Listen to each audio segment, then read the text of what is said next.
जय हिंद साथियों, स्वागत है आप सभी का हमारे ज्ञान आरबीएल यूट्यूब चैनल पर। दोस्तों, हम देख रहे थे हिंदी साहित्य का इतिहास और आज हमारा 7वां पार्ट है। तो चलिए शुरू करते हैं। उसके पहले कुछ चीज़ें बता दें कि साथियों, अगर आप यूपी पुलिस तैयारी कर रहे हैं दोस्तों, ये सारी चीज़ें हमने करा दी हैं। इसमें स्टैटिक भी पूरा शामिल है, जैसे अनुसंधान खोज हो गया, पुस्तकें हो गया, मुद्राएं हो गई, महत्वपूर्ण दिवस हो गया, संगठन हो गया, मानवाधिकार आयोग हो गया, आंतरिक सुरक्षा, आतंकवाद हो गया, सारी चीज़ें हमने कराई हैं और पूरी हिंदी पढ़ाई। तो कहाँ से आप जाएंगे दोस्तों, ये देखिए आप आएंगे जब तो UP police 2024 GK and GS static दोस्तों, यहाँ पर सब कुछ मिल जाएगा आपको। पूरी तरीके से इसको कर लीजिएगा, बहुत ही शानदार तरीके से हमने करवाया हुआ है। इसके अलावा दोस्तों आपको ये संपूर्ण हिंदी मिल जाएगी। और एक चीज़ बता दूं कि अगर आप चाहते हैं स्टैटिक जीके ई बुक लेना पीडीएफ स्वरूप में, तो दोस्तों ये आपको मात्र 50 रुपये मिल जाएगी। इतने सारे चैप्टर आपको 50 रुपये में पे कर दे जाएंगे, ठीक है, 50 रुपये में आपको दे दी जाएंगे। तो कैसे मिलेगी ये ई बुक, तो आप हमारे ज्ञान आरबीएल ऐप पे जाकर दोस्तों इसको परचेस कर सकते हैं, ठीक है, जिसका लिंक मैं नीचे दे दूंगा, ठीक है। तो चलिए दोस्तों, और इसके अलावा आप देखिए, अगर आप जाते हैं हमारे ऐप पर तो वहाँ देखिए ये दिखेगा स्ट्रैटेजी के, इसको आप परचेस कर सकते हैं। इसके अलावा साथियों, हमारा सफलता 2.0 बैच है जूनियर असिस्टेंट के लिए। तो आप चाहते हैं 399 रुपये में आपको ये मिल जाएगा, जिसमें 2 टीचर आपको जूनियर असिस्टेंट सेलेक्टेड भी मिल जाएंगे। चलिए शुरू करते हैं वीडियो को। साथियों, इसके पहले हम आदिकाल और भक्ति काल को पूर्णतया देख चुके थे। आज हम इस वीडियो में पूरा रीतिकाल देखेंगे, ठीक है। उसके बाद दोस्तों आपका आधुनिक काल बचेगा, वो हम नेक्स्ट वीडियो में देखेंगे, ठीक है। तो रीतिकाल देखते हैं। देखिए, रीत का अर्थ क्या होता है? पद्धति। क्या होता है दोस्तों? एक पद्धति होता है। रीत का अर्थ क्या होता है? पद्धति। यानी थोड़ा सा इसके बारे में देखें तो रस, अलंकार हो गया, गुण हो गए, ध्वनि और नायिका भेद के आदि काव्यांगों के विवेचन करते हुए उनके लक्षण बताते हुए रचे गए काव्य की प्रधानता के कारण इस काल को दोस्तों रीतिकाल कहा गया। मतलब इसमें दोस्तों आपको बता दें कि कहीं ना कहीं आपको रस मिल जाएगा, अलंकार मिल जाएगा, ऐसी चीजें आपको इसमें दिखाई देती हुई नजर आएंगी, ठीक है। तो चलिए अब देखिए, जहां से क्वेश्चन बनते केवल मैं वही चीजों पर फोकस करूंगा, ठीक है, ज्यादा लेंदी नहीं ले जाऊंगा, ठीक है। देखिए, सबसे पहले चीज आपसे पूछ लेता है कि रीतिकाल के नामकरण किसने दिए, किसने रीतिकाल कहा? मतलब इसके कई सारे नाम हैं। तो रीति काव्य किसने कहा रीतिकाल को? George Grierson.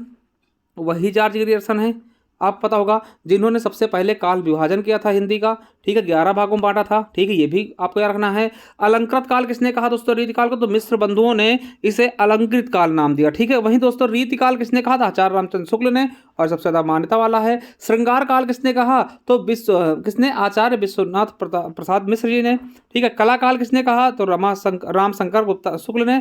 और अंधकार किसने कहा है? त्रिलोचन ने। दोस्तों ये दो आपको याद कर लेने हैं, ठीक है। चलिए अब साथियों देखिए, आपसे पूछेगा कि रीतिकाल के प्रवर्तक के संबंध में दोस्तों कौन है? तो रीतिकाल के प्रवर्तक कौन है? तो दोस्तों इसमें आपसे पूछेगा तो आपको बताना है काल क्रम की दृष्टि से कौन हो जाएंगे? कृपाराम जी, ठीक है, याद रखेंगे। और देखिए, और डॉक्टर नगेंद्र केशवदास को माना है और रामचंद्र शुक्ल ने चिंतामणि को माना है। ज़्यादा इंपॉर्टेंट ये है भी नहीं, ठीक है। हाँ, कि रीतकाल को कितने भागों में बांटा गया दोस्तों? रीतकाल को 3 भागों में बांटा गया। कितने भागों में? 3 भागों में बांटा गया है। रीतिबद्ध, रीत सिद्ध और रीत मुक्त। याद रखिएगा, जो रीत से बंधे हुए थे रीतबद्ध, सिद्ध हुए रीति सिद्धि, और उससे मुक्त थे जो, उनको हम रीत मुक्त काल के अंतर्गत रखेंगे। यानी कि रीत काल को कितने भागों में बांटा गया? 3 भागों में बांटा गया। देखिए, अगर मैं एक चीज यहाँ से बताऊँ ना कि इसमें से क्वेश्चन क्या आते हैं, अधिकतर क्वेश्चन ये पूछे कौन सा रीतकाल कब है, कवि है ना। ऐसे क्वेश्चन देगा, 4 ऑप्शन देगा, पूछेगा इनमें से कौन सा रीतकालीन कवि है या कौन सा रीतकालीन कवि नहीं। ज्यादातर क्वेश्चन दोस्तों रीतकाल से यही पूछे जाते हैं, ठीक है। तो चलिए आपको बता दें कि देखिए, विभिन्न आलोचकों द्वारा रीतकाल के कवियों का दोस्तों वर्गीकरण विभिन्न तरीके से किया गया है, मगर जो सबसे प्रचलित है रामचंद्र शुक्ल का। तो आचार्य रामचंद्र शुक्ल का विभाजन हम देखेंगे।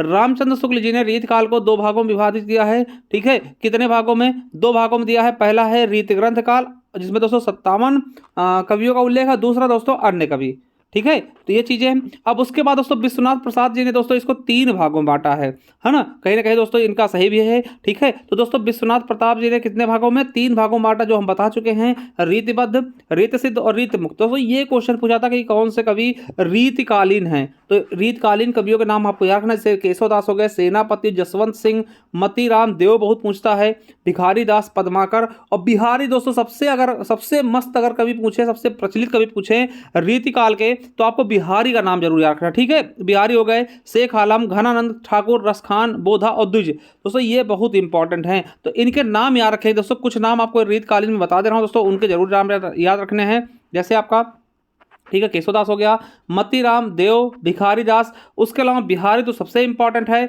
फिर दोस्तों घनानंद ठाकुर, रसखान, बोधा और द्विजदेव ना, ये नाम आपको याद रख लेने हैं। ठीक है, तो दोस्तों विश्वनाथ प्रताप जी का था 3 भागों में बांटा गया। ठीक है, उसके अलावा देखेंगे, ठीक है, अब ज़्यादा देखिए, ज़्यादा जो इंपॉर्टेंट उसके बारे में बता देंगे। ठीक है, बाकी आपको ज़्यादा चीज़ें नहीं जाननी। ठीक है, ये चीज़ें हमने बताया कि कौन कौन से कवि इनके अंतर्गत आ जाएंगे। ठीक है, इनको बस याद रख लेना है। चलिए अब दोस्तों रीतबद्ध काल के कवि के बारे में बात करते हैं दोस्तों। इसमें जैसे चिंतामणि हो गए। चिंतामणि ये दोस्तों किसके यहाँ रहते थे? तो शाहजी भोसले के यहाँ दोस्तों रहे और शाहजहाँ के आश्रय उनके दरबार में रहे थे। भूषण हो गया दोस्तों, भूषण बहुत इंपॉर्टेंट, शिवाजी छत्रसाल के यहाँ रहे हैं। ठीक है, मतीराम हो गया, है ना। देखिए ये चिंतामणि और भूषण ये पूछ ले जाते हैं। ठीक है, तो याद रखेंगे। वहीं सुखदेव मिश्र दोस्तों ये हमारे रायबरेली के थे। ठीक है, रायबरेली के थे। ठीक है, चलिए अब वही दोस्तों बात करते हैं भिखारी दास, ये प्रतापगढ़ के। ठीक है, चलिए अब याद रखें दोस्तों यहाँ पर क्या है। ठीक है, यहाँ पे दोस्तों हम आपको बताने वाले हैं जो इम्पोर्टेंट। हाँ, मतीराम की दोस्तों अगर रचनाओं की बात करें, मतीराम की रचनाओं की बात करें तो फूल मंजरी हो गया। ठीक है, ललित ललाम दोस्तों याद रखेंगे, ललित ललाम, व्रत कौमुदी। ठीक है, ये चीज़ें थोड़ा सा याद कर लेना कि मतीराम की रचना दोस्तों ललित ललाम में थोड़ा सा पूछा भी जाता है। ठीक है, चलिए वही दोस्तों रीतबद्ध कवियों के नाम देखते हैं। तो रीतबद्ध में दोस्तों हमने मतीराम बता दिया था। ठीक है, इनके आपकी रचनाएं देख लेना, व्रत कौमुदी हो गया जैसे कि, है ना, और ललित ललाम हो गया। थोड़ा सा ये आपके लिए क्या है, महत्वपूर्ण भी हैं और पूछ भी ले जाते हैं। ठीक है, चलिए बाकी सुखदेव वगैरह दोस्तों ये इतने ज़्यादा फेमस नहीं है। ठीक है, भिखारी दास के बारे में बात करते हैं दोस्तों, इनके भी ज़्यादा इंपॉर्टेंट नहीं है, नहीं तो फिर आप पूरा याद कर। हाँ, इसमें अगर सबसे इंपॉर्टेंट क्या है तो भूषण के, क्या साथियों, भूषण के, शिवराज भूषण, शिवा बावनी, छत्रसाल दशक, ये बहुत इंपॉर्टेंट है। ये क्वेश्चन आपके कई बार पूछे भी गए इनसे। ठीक है, और दोस्तों चिंतामणि क्या रखेंगे, कवि कल्प, देखिए कवि कुल कल्प तरु दोस्तों ये आपको याद रख लेना है। और दोस्तों ये एक श्रृंगार मंजरी। ठीक है, और रस विलास दोस्तों, ये ऐसे क्वेश्चन आपके एग्जाम में पूछा था। देखिए भूषण और चिंतामणि ये आपके लिए इंपॉर्टेंट भी हैं। ठीक है, याद रख लेना इनके बारे में क्योंकि यहाँ से क्वेश्चन पूछ भी ले जाते हैं। ठीक है, चलिए आगे देखते हैं रीत सिद्ध कवि के बारे में। तो रीत सिद्ध कवि में दोस्तों आपको पता है बिहारी सबसे फेमस, और बिहारी दास के बारे में आपको जानना ही पड़ेगा। ठीक है, चलिए बिहारी दास की बात करते हैं, बिहारी लाल की बात करते हैं। तो जन्म से कोई मतलब नहीं, स्थान, जन्म स्थान दोस्तों गोविंदपुर है। इनके दोस्तों पिता क्या है, केशवदास। ठीक है, और गुरु नरहरिदास थे, और आश्रयदाता किसके यहाँ रहते थे, जयसिंह के यहाँ, महाराजा जयसिंह के यहाँ ना। और इन्होंने केवल एक रचना लिखी, बिहारी सत्सई। ठीक है, बिहार सत्सई दोस्तों इन्होंने केवल एक ही रचना लिखी थी दोस्तों। ठीक है, और ये बहुत ज़्यादा फेमस हो गए, इनको आप इनके बारे में आपको याद रख लेना दोस्तों। ठीक है, कि किसके यहाँ थे दरबारी दोस्तों, राजा जयसिंह के यहाँ। ठीक है, राजा जयसिंह, और इन्हें दोस्तों गागर में सागर भरने का श्रेय दिया था। क्या, गागर में सागर, मतलब छोटी चीज़ों, कम चीज़ों में ज़्यादा बोलने की इनकी वो थी ना। चलिए ये चीज़ समझ गए होंगे। और दोस्तों इनको श्री राधा चरण गोस्वामी ने बिहारी को पीयूष, देखिए पीयूष वर्षी मेघ की उपमा दी। ठीक है, और दोस्तों ग्रियर्सन ने क्या बोला कि यूरोप में बिहारी सत्सई के समकक्ष कोई रचना ही नहीं है। ठीक है, देख सकते हैं कितनी बड़ी बड़ी बातें इनके लिए की गई हैं। वहीं वृंद की बात कर ले, इनका जन्म दोस्तों वृंदावन में हुआ था। ठीक है, चलिए, और ये दोस्तों महाराजा राज सिंह के यहाँ आश्रित थे। ठीक, इनकी रचनाओं की बात करें तो श्रृंगार शिक्षा हो गई, है ना, ये चीज़ें आप देख लेंगे, ज़्यादा इंपॉर्टेंट ये है नहीं। ठीक है, चलिए अब रीत मुक्त की बात कर ले, आलम दोस्तों, आलम जात के देख सकते हैं दोस्तों। ठीक है, आलम हो गए। आलम दोस्तों औरंगजेब के दूसरे बेटे बहादुर शाह मुअज्जम के यहाँ रहते थे। ठीक है, और दोस्तों इनकी दोस्तों ये कभी कभार क्वेश्चन पूछ लेता कि आलम केली किसकी है ना, माधवानल काम कंदला दोस्तों याद रखेंगे थोड़ा सा। सुदामा चरित दोस्तों ये थोड़ी सी इंपॉर्टेंट है। ठीक है, वहीं घनानंद की बात कर लें तो घनानंद किसके यहाँ थे दोस्तों, मोहम्मद शाह रंगीला, आपने देखा होगा दोस्तों मोहम्मद शाह रंगीला। ठीक है, और इनकी रचनाओं की बात करें तो इश्कलता, विरह लीला, है ना, ये चीज़ें आपके लिए इंपॉर्टेंट, ये 2 रचनाएं आपको याद ही रख लेना। ठीक, वही बोधा की बात कर लें तो बोधा का रियल नेम क्या था, बुद्धिसेन नाम था। ठीक है, चलिए, और इनकी रचना है विरह वारिस और इश्कनामा। और द्विजदेव की बात कर ले, द्विजदेव की दोस्तों रचनाएं आपको याद रखना है। ठीक है, क्या है, श्रृंगार लतिका और श्रृंगारवती, ये दोस्तों अयोध्या के राजा के यहाँ रहते थे।